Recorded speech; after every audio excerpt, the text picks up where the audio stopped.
Assalamualaikum warahmatullahi wabarakatuh. Saya Sukisman Purtadi. Selamat datang di kelas saya. Kita akan mendiskusikan Science and Engineering Practices atau nanti disingkat dengan SEPS. Untuk SEPS yang kedua yaitu mengembangkan dan menggunakan model, terutama dalam pembelajaran kimia.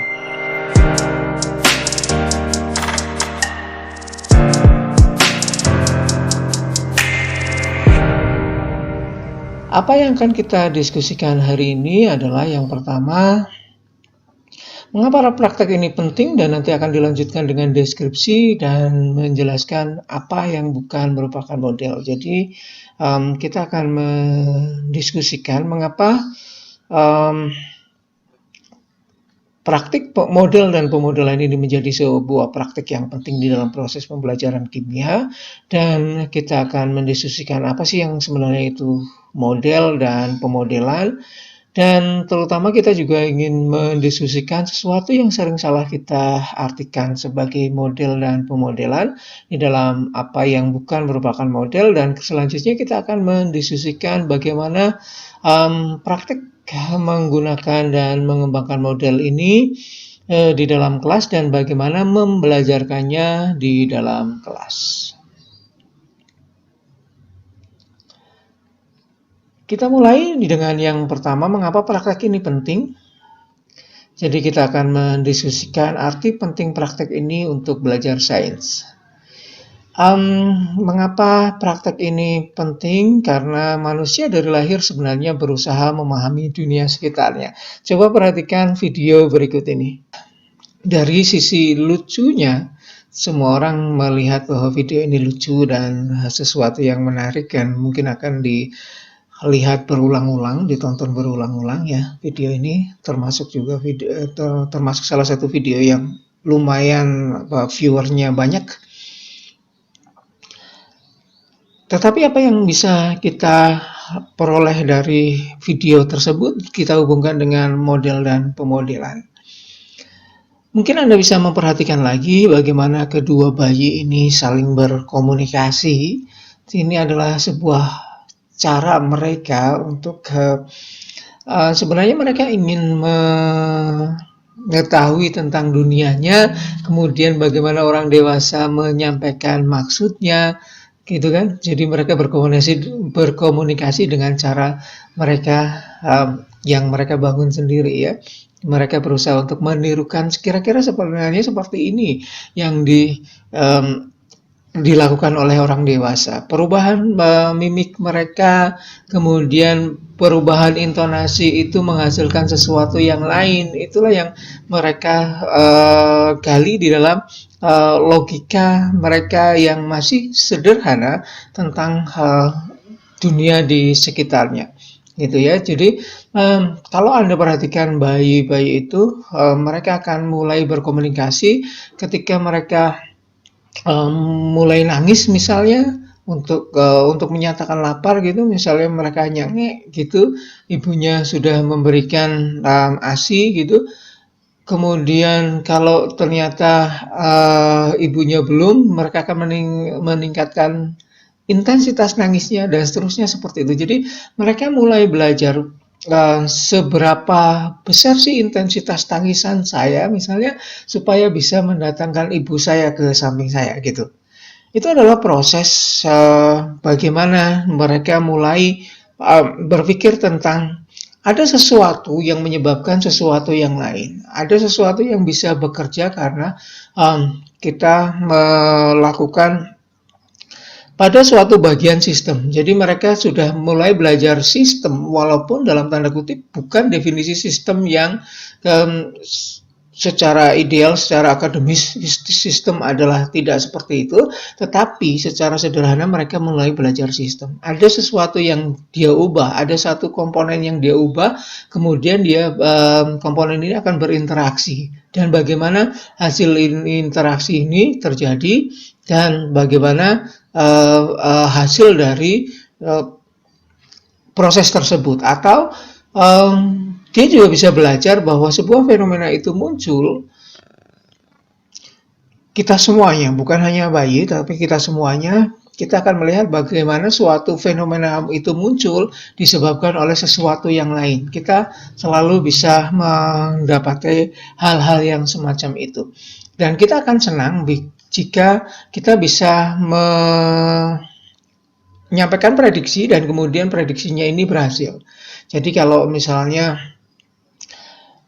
kita bisa melihat bahwa ada mendung, kemudian ini yang paling simpel, ada mendung, kemudian ada angin, kita akan mengatakan bahwa mendung yang semacam ini tidak akan hujan, dan ternyata memang tidak hujan. Nah, kita sudah mulai senang bahwa ternyata ada sesuatu yang bisa kita jelaskan dengan proses tersebut.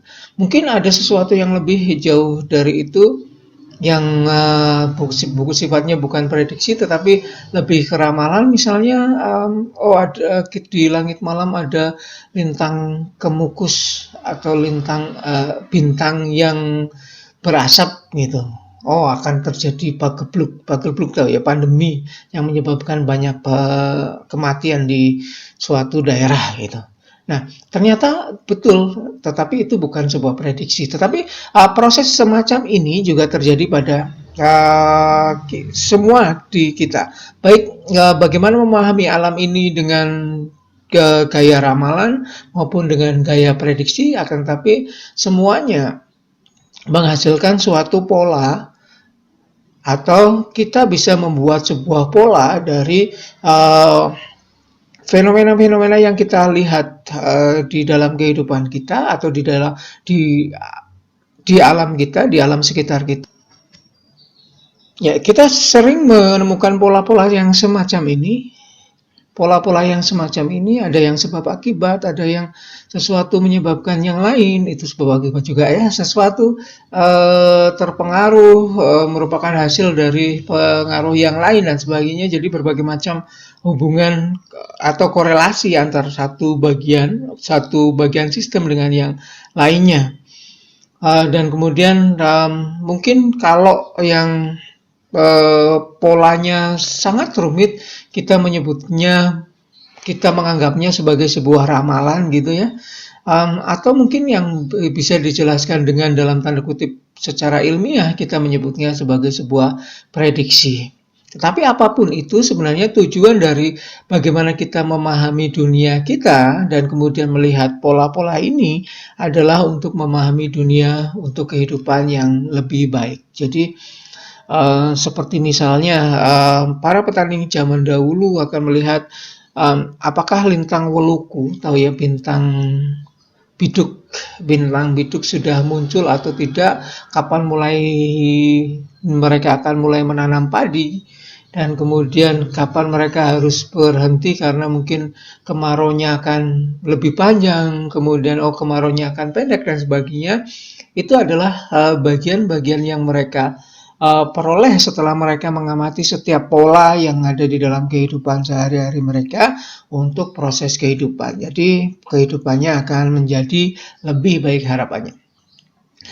Dan dari sisi ilmiahnya, dari sisi yang lebih akademisnya, para ilmuwan mencoba untuk menggeneralisasi ide tentang bagaimana dan mengapa dunia berjalan seperti yang terlihat. Kalau penjelasan-penjelasan tentang pengetahuan masa lampau atau yang kita sebut sebagai indigenous knowledge itu terlihat seperti tidak ilmiah ya, seperti hanya sebuah catatan dan kebiasaan dan tidak ada penjelasan apapun tentang hal tersebut. Sebenarnya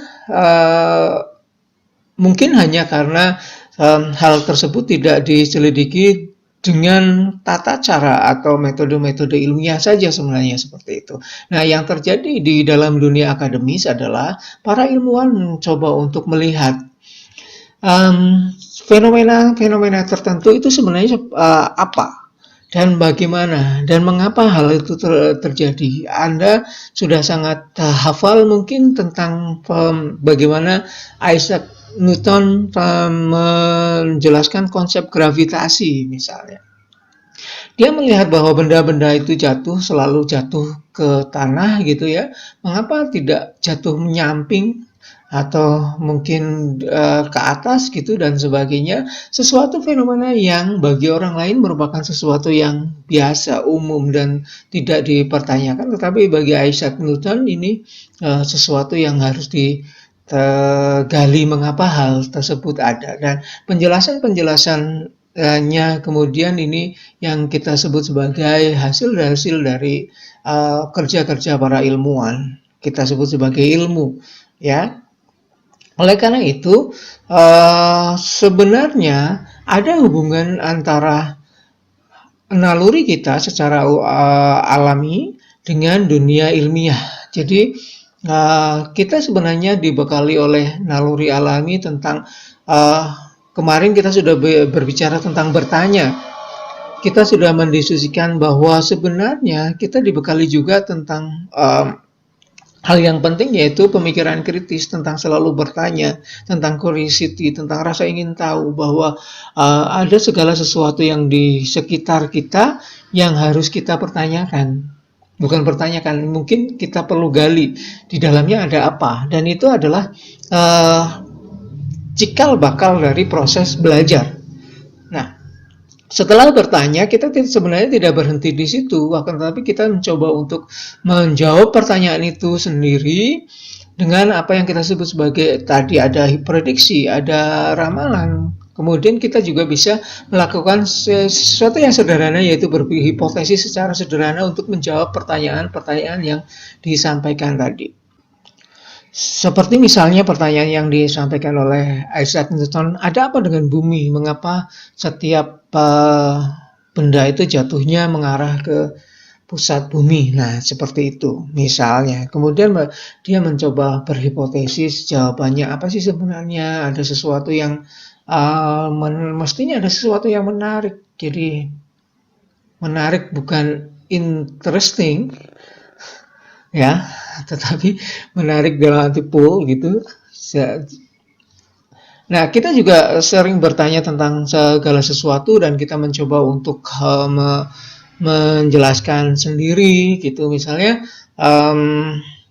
Anda yang berasal dari Jawa misalnya, kalau ada bagian tubuh kita yang berkedut gitu, kemudian mencoba untuk hubungkannya dengan kalau setelah berkedut di sebelah sini itu ada peristiwa apa misalnya, tahu ya, berkedut itu kalau misalnya di mata gitu katanya mau nangis gitu, ada sesuatu yang menyedihkan dan sebagainya. Itu adalah bagaimana naluri alami sebenarnya. Jadi itu adalah naluri alami, kita mencoba untuk menghubungkan sesuatu dengan sesuatu yang lainnya. Seperti yang sudah saya sampaikan tadi, ada prediksi. Kita membuat sebuah prediksi, oh kalau yang seperti ini tuh nanti akan jadinya akan seperti ini, dan seterusnya.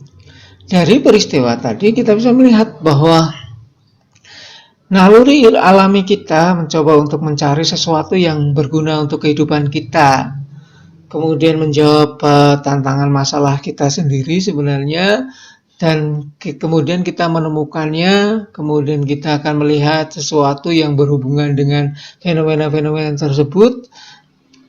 Nah, sisi dari si ilmuwan, sisi dari si akademiknya ini, nanti dia akan memberikan penjelasan, oh ternyata teorinya seperti ini loh, mengapa bisa hal tersebut bisa terjadi, dan seterusnya seperti itu.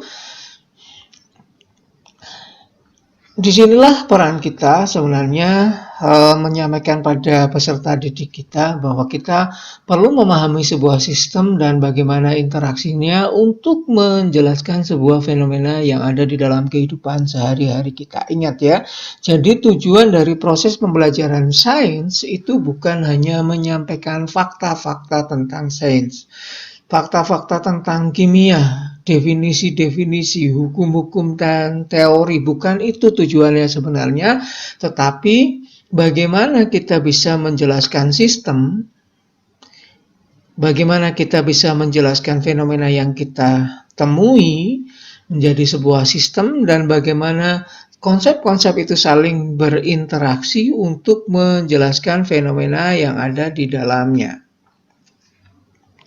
Itu adalah mengapa kita perlu membelajarkan model dan pemodelan kepada siswa kita. Jadi perlunya di situ. kita melihat lagi bagaimana proses yang terjadi di alam kita atau yang terjadi pada sosial kita, masyarakat kita. Sebenarnya mereka ingin mendapatkan jawaban dari apa yang mereka temui di dalam lingkungannya. Mereka menyekolahkan anak-anak mereka di sekolah kita supaya anak-anak mereka tahu bahwa ada penjelasan yang tertentu yang bisa lebih dalam tanda kutip pasti untuk menjelaskan sebuah fenomena. Itu bukan sesuatu yang hanya dugaan-dugaan saja, ramalan-ramalan. Mari kita lihat apa sih yang disebut dengan model sekarang. Kita bicara tentang dari video sampai bagaimana sebenarnya kita membuat prediksi dan seterusnya. Tapi mungkin Anda masih memiliki definisi tertentu tentang model. Ketika kita bicara tentang model, ada satu definisi yang mungkin sering nempel di kepala Anda. Model adalah sebuah contoh khusus ya. Apakah benar model adalah sebuah contoh khusus? Misalnya Anda ingin membeli sesuatu, itu membeli barang-barang tertentu, kemudian Anda meminta tolong saya diberi model-modelnya seperti apa sih sebenarnya barang-barang itu gitu. Itu adalah contoh khusus ya, yang kita sering menyebutnya sebagai sebuah model. Apakah model itu yang seperti itu yang akan kita bicarakan, yang akan kita belajarkan pada siswa kita? Ataukah mungkin sesuatu yang mewakili hal yang lain? Misalnya kita melihat model-model pesawat terbang di suatu museum gitu ya. Jadi ada model-model pesawat yang lebih kecil yang bisa untuk mewakili pesawat yang lebih besar, atau mungkin juga satu pesawat untuk memodelkan satu seri pesawat yang lainnya gitu. Itu kita sering menyebutnya sebagai sebuah model. Atau mungkin juga sesuatu yang bisa digunakan untuk menggantikan yang lain misalnya. Seperti misalnya kita sering mendengar tikus percobaan atau kelinci percobaan ya. Jadi kita menggunakan kelinci atau tikus untuk misalnya untuk obat-obat tertentu yang baru. Kita akan menginvensi sebuah obat baru dan kita akan menyobakannya di dalam tubuh tikus atau tubuh kelinci, walaupun sekarang mulai dilarang ya bahwa tidak boleh menggunakan hewan untuk percobaan obat-obatan yang untuk manusia.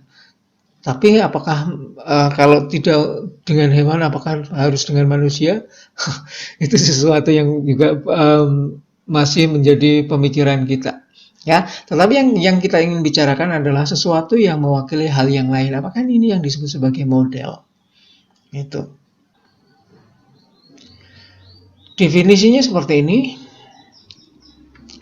Jadi seperti yang sudah saya jelaskan dari depan tadi, kita tidak selalu membicarakan tentang benda, ya, benda untuk mewakili yang lain, benda untuk memberikan contoh. Tetapi yang saya bicarakan dari depan tadi, dari awal itu lebih ke ide.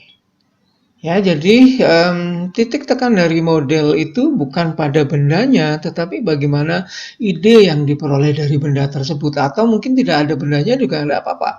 Jadi bukan benda yang tersentuh, bukan harus seperti itu, karena yang diinginkan atau yang dideskripsikan atau yang didefinisikan tentang model adalah seperangkat ide, hubungan antara ide-ide tersebut dan juga antar ide satu dengan ide yang lain, dan bagaimana konsep-konsep di dalam ide tersebut yang dapat digunakan untuk menjelaskan mengapa segala sesuatu terjadi seperti yang kita temui di dalam kehidupan sehari-harinya. Jadi sekali lagi penjelasannya adalah bagaimana kita bisa melihat sesuatu atau fenomena yang ada di alam dan kita menggunakan ide. Tadi ada apa namanya? Kita melihat kehubungan, korelasi, sebab akibat, dan yang lain-lainnya untuk menjelaskan bahwa sesuatu itu memang bisa dijelaskan. Kemudian kita bisa memprediksikan dari proses penjelasan tersebut.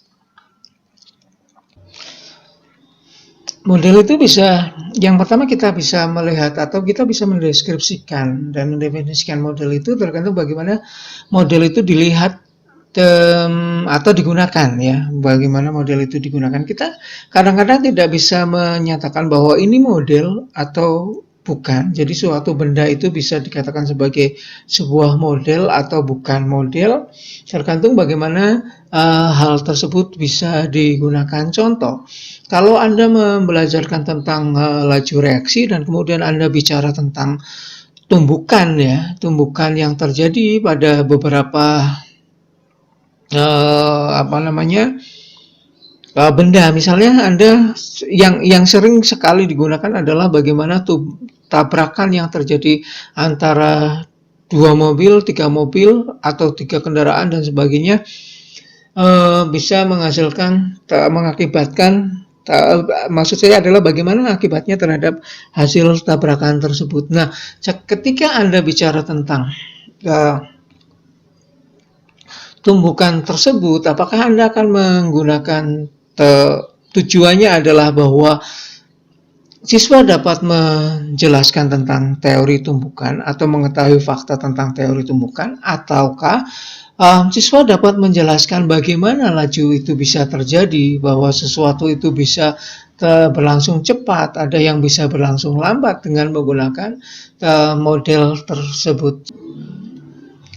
Oleh karena itu, di dalam sebuah model kita punya dua hal yang perlu kita perhatikan baik-baik, yaitu model self versus model for.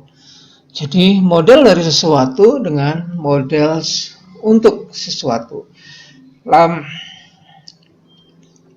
Di dalam proses yang pertama yaitu model of atau model tentang sesuatu, itu biasanya kita menggunakan model untuk menggambarkan fakta-fakta ilmiah atau fenomena ilmiah tadi, dan kita lebih menekankan pada bagaimana proses pembangunan model itu atau membuat model itu untuk menjelaskan fenomena yang kita peroleh. Sementara kalau kita berpikir tentang model for, itu lebih menekankan pada bagaimana kita menggunakan model untuk memperoleh konsep yang kita tuju. Tadi yang sudah saya sebutkan tadi. Jadi kita apakah akan kalau kita menjelaskan tentang tumbukan dengan menggunakan misalnya tumbukan tiga bola, kalau tiga bola agak susah ya, tabrakan-tabrakan yang mungkin kita bisa sajikan menggunakan gambar atau video itu, dan kemudian kita menjelaskan bagaimana teori tumbukan berdasarkan model itu, ataukah kita akan menjelaskan dengan menggunakan model yang tumbukan itu untuk menjelaskan laju reaksinya. Jadi itu yang disebut sebagai models for. Jadi bagaimana ada model, kemudian kita gunakan model itu, misalnya kita sebagai siswa atau kita sebagai guru untuk membantu siswa untuk jelaskan tentang fenomena tersebut ya. Jadi kalau yang pertama tadi saya ulangi, kalau models of itu lebih modelnya digunakan secara langsung untuk menggambarkan apa sih yang terjadi di dalam fakta ilmiah atau fenomena-fenomena ilmiah yang ada. Kemudian kalau models for itu adalah models yang digunakan untuk menjelaskan fenomena-fenomena tersebut. Jadi bagaimana penjelasannya didukung dengan menggunakan model. Dan tentu saja sebenarnya tidak berdiri sendiri, modelnya akan dibantu dengan menggunakan teori-teorinya. Kemudian kita bisa meninjau models itu bisa dilihat dari berbagai bentuk yang mewakilinya. Jadi banyak sekali model, bisa benda, bisa juga berupa grafik, bisa berupa chart, bisa berupa rumus, gitu ya, bisa juga berupa bagaimana hubungan korelasi dari satu variabel dengan variabel yang lain, bisa fungsi ya. Jadi model itu bisa banyak hal. Jadi tergantung bagaimana dia disampaikan. Sekarang kita lihat apa sih yang dimaksud dengan pemodelan. Apa itu pemodelan? Kalau kita sudah bicara tentang model, kemudian kita akan bicara tentang pemodelan. Apa sih yang dimaksud dengan pemodelan? Tadi model adalah kata bendanya, pemodelan adalah prosesnya. Jadi pemodelan adalah bagaimana cara kita untuk mempraktikkan model. Jadi kalau tadi model itu digunakan untuk menjelaskan fenomena yang kita dapatkan atau kita temui di dalam kehidupan sehari-hari, maka proses pemodelan itu adalah bagaimana kita mencari tahu dan menggunakan ide-ide yang spesifik tentang objek teoritis dan juga objek-objek yang ada di alam langsung dan hubungannya. Jadi ada bagaimana kita bisa menghubungkan antara ide tertentu dengan objeknya langsung untuk menjelaskan suatu peristiwa, suatu proses sistem, suatu perilaku sistem tentang dunia yang kita temui sehari-hari dan bagaimana mungkin kita bisa melihat bagaimana rancangannya sebenarnya terjadi atau sebab akibatnya itu seperti apa, korelasinya itu seperti apa. Itu adalah pemodelan. Jadi pemodelan yang akan kita berikan pada siswa kita, bagaimana kita membelajarkan pemodelan itu adalah hal yang seperti itu. Jadi kita bisa mencari ide, kemudian bagaimana itu dihubungkan dengan fakta-fakta yang ada, benda-benda faktualnya, dan kemudian kita bisa menggunakan untuk menjelaskan sebuah proses yang kita sebut sebagai sebuah sistem. Itu mempraktikkan model. Ada dua hal yang kalau kita bicara tentang pemodelan, yaitu think about dan think with. Jadi berpikir tentang model itu sendiri dan berpikir dengan menggunakan model ini sama juga tentang model tadi. Kita bisa menentukan apakah ini model atau tidak setelah kita bisa tahu model tentang sesuatu dan model untuk sesuatu. Ini sama juga sebenarnya ekstrapolasi dari model tersebut ya. Jadi ekstrapolasi dari deskripsi model yang tadi. Di pemodelan merupakan praktik model, maka prosesnya adalah proses think about atau berpikir tentang model itu. Jadi bagaimana kita bisa mengajari siswa untuk membuat modelnya, berpikir tentang model dari sebuah fenomena yang mereka temui sehari-hari dengan satunya adalah berpikir dengan menggunakan model, atau kita bisa menjelaskan fenomena dengan menggunakan model tertentu. Kalau think about itu akan terdiri dari 3 langkah yang nantinya akan kita ajarkan pada siswa kita. Yang pertama adalah mengembangkan model tersebut. Jadi kita memberikan kesempatan pada siswa untuk bagaimana mereka melakukan sebuah kerja intelektual. Ya, siswa harus melakukan pengamatan dulu, kemudian mereka mencoba untuk sebenarnya model dari fenomena yang mereka ketahui itu seperti apa. Sekali lagi, model tidak selalu benda yang kita sentuh, tidak seperti yang sudah dijelaskan sebelumnya. Silakan Anda track back tadi. Apa sih yang dimaksud dengan model? Bagaimana mewakilkan benda atau mungkin juga menjelaskan fenomena dengan menggunakan model tadi ya. Di dalam proses think about ini sebenarnya siswa harus mengembangkan, kemudian mereka melihat fenomenanya, kemudian melihat apakah model yang mereka peroleh atau mereka kembangkan itu sesuai dengan fenomena yang mereka temui, dan kalau tidak mereka akan merevisi. Jadi di dalam mengembangkan itu, mengembangkan model itu, siswa akan bergerak dari fakta dan teori dan fakta. Tidak ada model yang dikembangkan tanpa menggunakan teori. Jadi harus ada dasar teori yang kuat dulu, atau dasar teori yang paling tidak bisa dipahami oleh siswa kita tentang sesuatunya itu, baru kemudian mereka mengembangkan model tersebut. Kemudian untuk mengevaluasi mereka harus menggunakan data-data empirisnya, mereka yang mereka temui kenyataannya dan balik lagi dengan teorinya seperti apa. Jadi bolak-balik antara data empiris yang ada di lapangan yang mereka temui dengan teorinya. Jadi mereka mengadu antara faktanya seperti ini, teorinya seperti ini, apakah mendukung? Kalau tidak, mereka akan mengevaluasi bagian mana yang perlu dievaluasinya. Kemudian merevisi agar lebih baik dalam menjelaskan dan memprediksi sesuatu. Jadi ini adalah think about modelnya. Jadi ujung dari think about ini selalu menghasilkan sebuah modelnya. Model itu yang menjadi fokus dari kalau kita membelajarkan tentang model atau pemodelan di versi think about. Kemudian kalau versinya ini atau think with itu dengan menggunakan model, kita mengajak siswa untuk menggunakan dan menerapkan juga model-model tersebut untuk memprediksi dan menjelaskan fenomena dengan cara tertentu. Kadang-kadang kita menyebutnya sebagai model based reasoning-nya. Kalau kita membelajarkan di dalam kelas kita bisa menjadikan salah satunya adalah model based reasoning. Jadi pembelajaran reasoning atau logika itu dengan menggunakan model. Ya, jadi kalau tadi prosesnya adalah kalau think about itu tadi prosesnya adalah ada mengembangkan, kemudian mengevaluasi dan merevisi. Kalau di think with ini mengembangkan,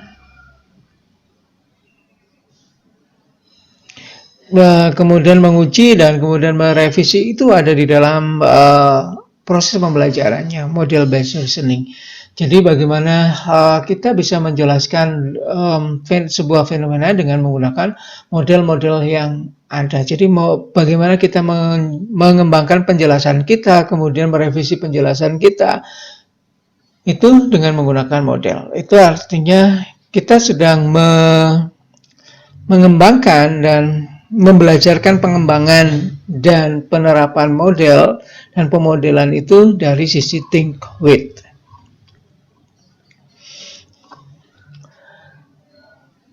Nah, ini adalah hal-hal yang sering kita jumpai dan kita sering mendefinisikan dengan cara yang dalam tanda kutip miss. Yaitu ada beberapa hal yang kadang-kadang kita sebut sebagai model atau pemodel, padahal itu adalah bukan model. Jadi yang pertama adalah project seni. Project seni itu adalah bagi proses pembelajaran kita, walaupun mungkin di beberapa dalam konteks yang lain kadang-kadang disebut sebagai model, membuat model gitu ya, membuat model patung atau membuat patung dengan menggunakan model dan seterusnya seperti itu. Tetapi di dalam sains itu bukan merupakan sebuah model. Jadi project seni itu adalah sebuah karya seni yang hasilnya memang sebuah karya seni itu sendiri, bukan sebuah model. Jadi saat kita melukis gitu ya, jadi memindahkan objek 3 dimensi menjadi objek 3 dimensi yang lain dengan menggunakan patung, atau melukis alam ini jadi 3 dimensi menjadi 2 dimensi, atau Anda bersajak jadi melukiskan 3 dimensi dengan menggunakan kata-kata secara verbal dan yang lain-lainnya, itu kita tidak menyebutnya sebagai sebuah model. Itu disebutnya sebagai karya seni saja ya. Kemudian yang sering juga salah dikonfirmasi adalah ketika kita hanya meminta siswa untuk mengidentifikasi sistem atau bagian sistem saja.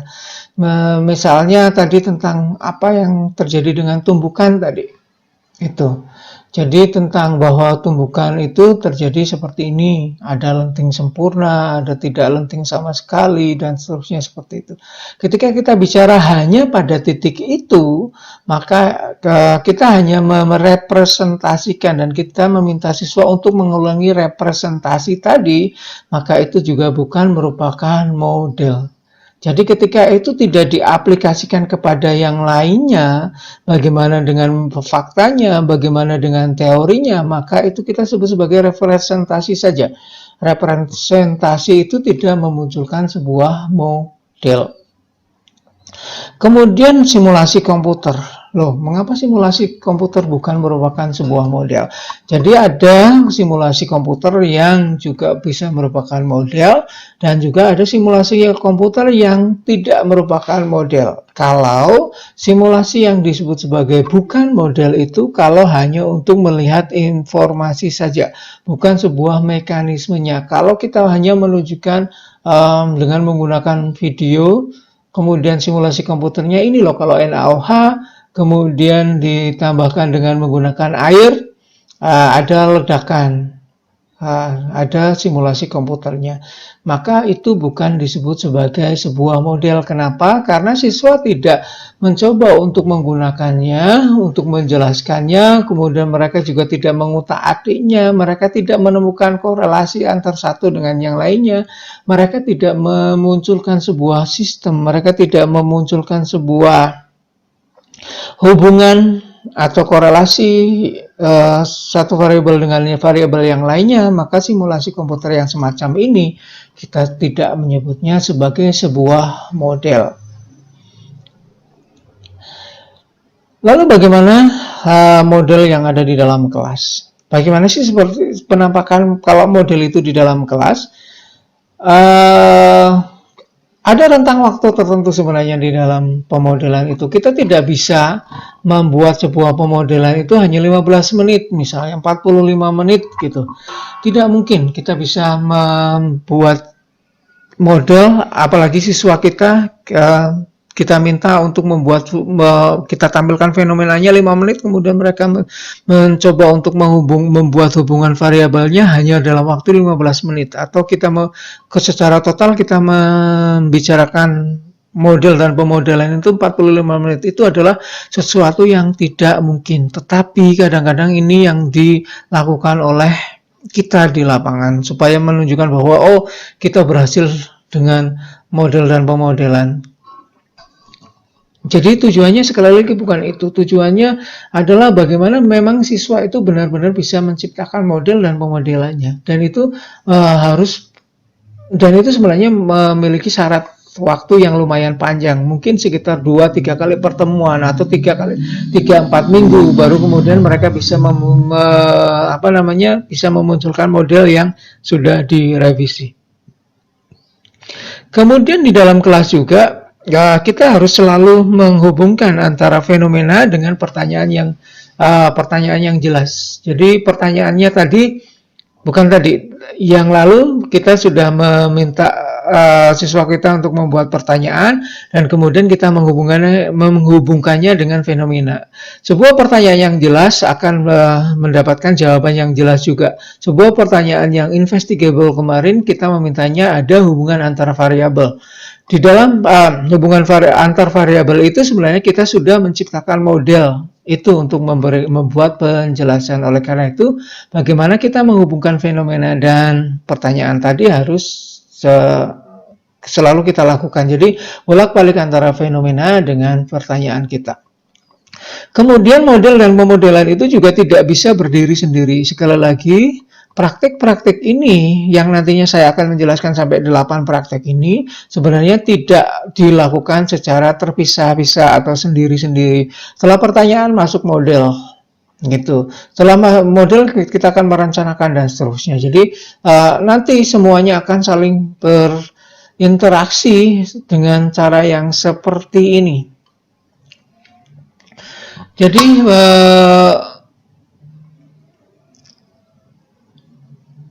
mengajukan pertanyaan itu nanti akan memunculkan, memotivasi atau memunculkan bagaimana model itu dan pemodelan itu akan dikembangkan dan digunakan. Kemudian pertanyaan itu juga akan meng-guide atau membimbing pemodelan dan sebaliknya seperti itu. Jadi bagaimana kita menggunakan model dengan matematika nanti di dalam model itu akan memunculkan juga penjelasan matematiknya. Kalau Anda sudah mempelajari tentang metodologi penelitian, setiap hipotesis kita akan memunculkan satu model matematisnya. Ya, jadi bagaimana kita menggunakan pemodelan. Tadi pemodelan itu juga bisa dilakukan dengan menggunakan persamaan matematis. Jadi bisa keterhubungan antara model dan matematisnya. Kemudian bagaimana berargumen dan bagaimana melakukan penjelasan. Tadi sudah sedikit saya jelaskan bagaimana setiap model itu bisa digunakan untuk menjelaskan fenomena-fenomena tertentu. Ini adalah bagian dari argumen dan eksplanasi. Dan seterusnya. Jadi semua dari SEPS ini akan berhubungan dengan bagaimana kita membuat sebuah model. Ya, termasuk juga bagaimana kita merencanakan dan melakukan investigasi itu juga dibimbing dengan menggunakan model kita. Hipotesis kita itu mengarah kemana, maka perencanaan kita adalah bagaimana kita bisa mengkonfirmasi hipotesis kita, walaupun hipotesis kita tidak selalu terkonfirmasi gitu ya. Tetapi tujuannya mesti ditetapkan dari sana. Perencanaannya mesti ditetapkan dari bagaimana model itu atau hipotesis kita.